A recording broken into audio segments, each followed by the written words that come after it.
అందరికీ యాషువా మెస్సియ నామం పేరిట షలోం. ఈ వారం 22వ పర్ష వయఖేల్. వయఖేల్ అనగా మరియు అతను సమకూర్చెను అని అర్థం. సెఫర్ తోరా నందు ఇది 22వ పర్ష. సెఫర్ షెమోత్ నందు ఇది 10వ పర్ష. 4వ అలియా వాక్య భాగములు. సెఫర్ షెమోత్ అనగా నిర్గమకాండము 36వ అధ్యాయం 8వ వచనం నుండి 19వ వచనం వరకు. 4వ అలియాను గూర్చిన క్లుప్త వివరణ. ఈ భాగంలో మందిరం యొక్క నిర్మాణముకు అవసరమైన తెరలను గూర్చిన వివరణ కనిపిస్తుంది.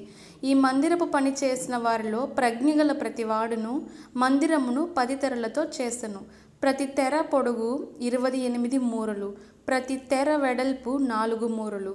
ఆ తెరలన్నిటి కొలత ఒక్కటే. వాటిని నీల ధూమ్ర రక్త వర్ణములు గల పేనిన సన్ననారతో చిత్రకారుని పని అయిన కెరూబులు గల వాటిగా చేసెను. మరియు అతడు 7 బంగారు గుండీలను చేసి ఆ గుండీల చేత ఆ తెరలను ఒకదానితో ఒకటి కూర్పుగా అది ఒక్క మందిరముగా ఉండెను. మరియు మందిరము మీద గుడారముగా మేక వెంట్రుకలతో తెరలను చేసెను. వాటిని 11 తెరలనుగా చేసెను.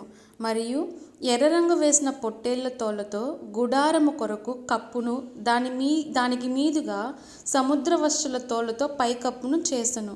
ఈ విధముగా మందిరము పైకప్పు తెరలను గూర్చిన వివరణ ఈ అలియా తెలియజేస్తుంది.